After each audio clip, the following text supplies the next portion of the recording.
Salut les disciples de la boxe, c'est Jean-Charles, j'espère que vous allez bien. Je suis au même café qu'hier, je rebois mon petit jus de pomme. Cette fois-ci, je vais essayer de le boire après la vidéo et je me suis éloigné de la petite fontaine.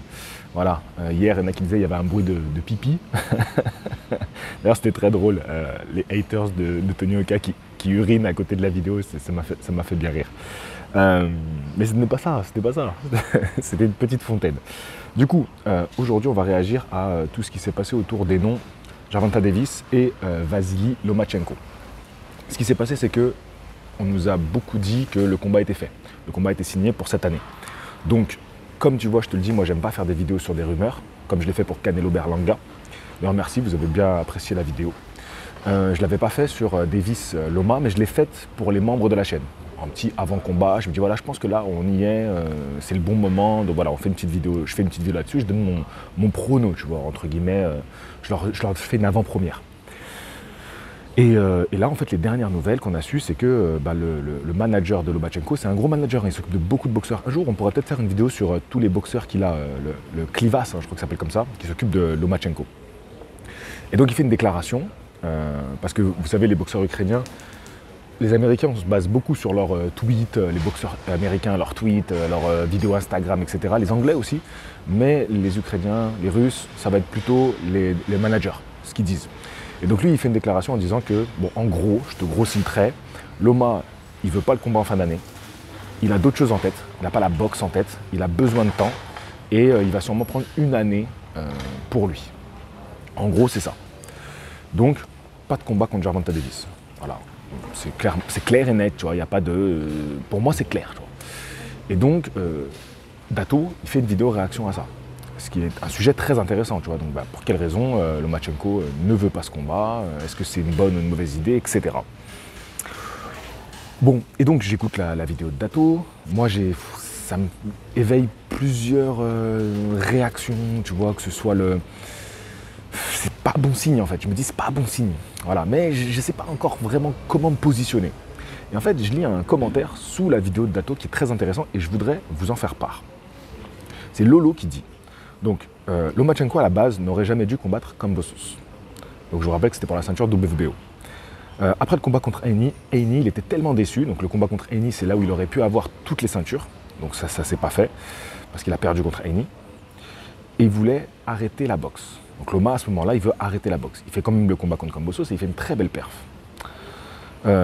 Et donc Lolo, il nous dit, donc c'est Lolo 33170, son père l'a encouragé et convaincu de faire un dernier combat. Et peut-être lui redonner goût à la boxe. Donc il n'a plus envie de combattre cette année pour passer du temps avec sa famille. Et je pense aussi réfléchir à son avenir professionnel. Maintenant, avant de faire la deuxième partie de ce message, je vais vous donner un petit peu qui est champion dans la catégorie des légers, parce que c'est une catégorie très particulière et Loma, le pauvre, il est un petit peu dans un bourbier, parce qu'encore, si sa fin de carrière, il la faisait dans une catégorie où le niveau n'est pas trop relevé, les ceintures, ça reste ouvert, tu vois. Par exemple, aujourd'hui, la catégorie des lourds légers, tu vois.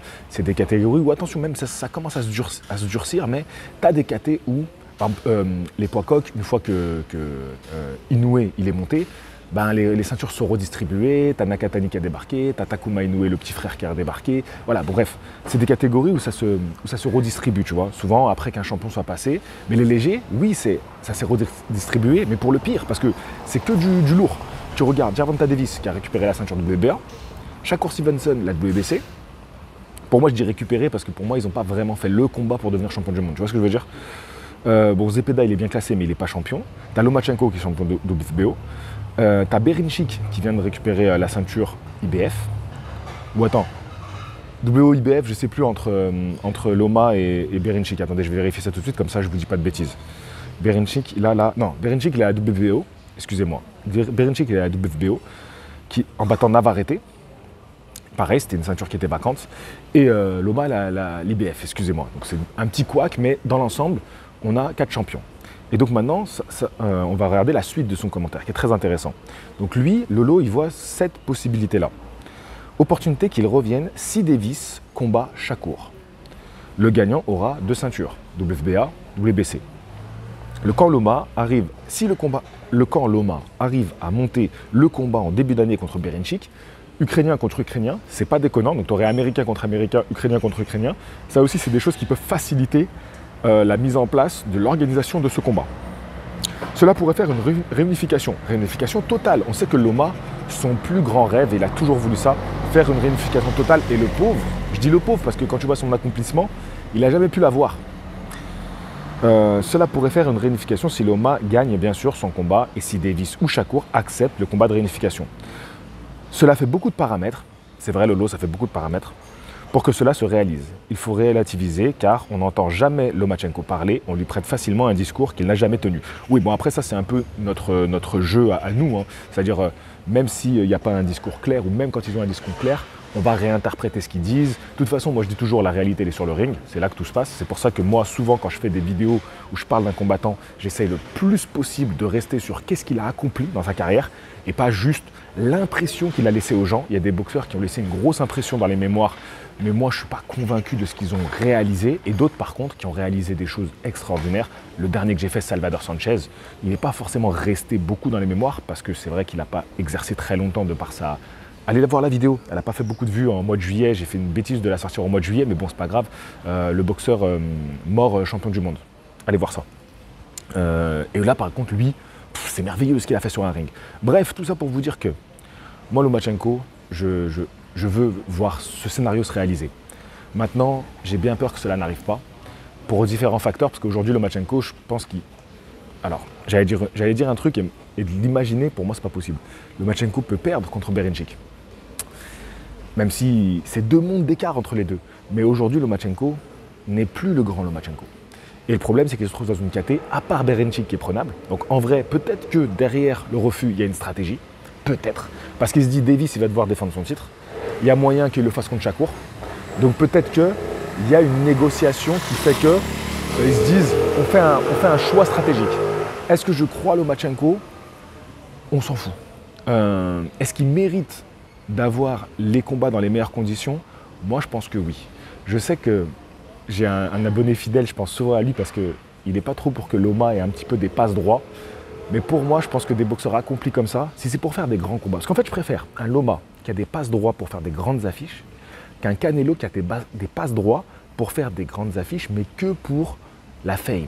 Et pas des grandes affiches pour les ceintures, la renommée sportive, tu vois. Donc, à choisir entre les deux, parce que c'est ça le business aujourd'hui, je préfère un Loma qui a cette mentale de toujours vouloir les meilleurs combats, les meilleurs titres, qu'un Canelo qui... Et attention, Canelo est sûrement l'un des plus respectables, parce que tu as aussi le cas Gervonta Davis, qui est encore un cas. Mais Canelo, par exemple, il a un statut qui lui permet de faire des combats où... Tu vois ce que je veux dire. Tu vois ce que je veux dire. Donc moi, je préfère quand même, et c'est pour ça que je soutiendrai plutôt à Lomachenko. Mais dans tous les cas, ça laisse ouvrir le champ des possibles à de merveilleux combats dans cette catégorie des légers, mais tout ce qu'on attend, c'est qu'ils s'affrontent. Moi, ce que je vois, c'est que pour l'instant, ça traîne toujours. Haney est monté, a laissé les ceintures vacantes. Bah, la vérité, c'est que quel grand combat on a eu chez les légers pour l'instant. C'est vraiment 2 noms, tu te dis, ah ouais, bah, pas vraiment. Hein. Les derniers, bah, c'était Haney, Lopez, mais ils sont montés. Tu vois, contre Lomachenko, etc. Mais c'est un peu frustrant, ça, tu vois. Donc, moi, j'attends de voir. Là, depuis que Haney est monté, ça manque d'affiches chez les légers. Ok, ça y est, ils ont redistribué les titres. Maintenant, faites-nous des affiches. En fait, cette vidéo, c'est ça la conclusion. Là où je veux en venir, c'est que, et là où je rejoins ce commentaire, c'est qu'il est temps de faire les affiches. Peu importe si Loma il a besoin de cette année pour se remettre et tout, se refaire la cerise, si on nous construit des combats d'unification et qu'on va vers les affrontements des meilleurs, là je dis oui. Là je dis oui.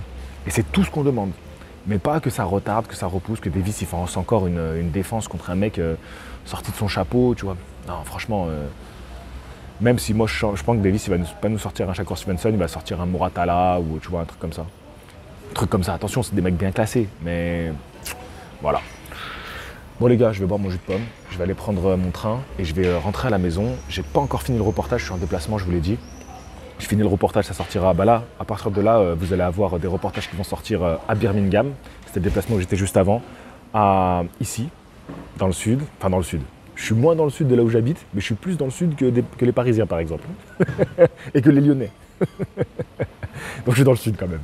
Donc j'ai fait un petit reportage, vous allez voir, c'est une petite surprise. Certains savent déjà, oui, il y en a qui savent déjà, mais ça sort de la boxe anglaise, mais ça reste dans le sport. Et ça va être sympa, je pense. Donc il faut que je finisse ça aujourd'hui, de tourner, et après le montage, ça sortira la semaine prochaine. Et pour finir, voilà, non, voilà, écoute, je suis très content. Donc je vous dis à la prochaine, fighting!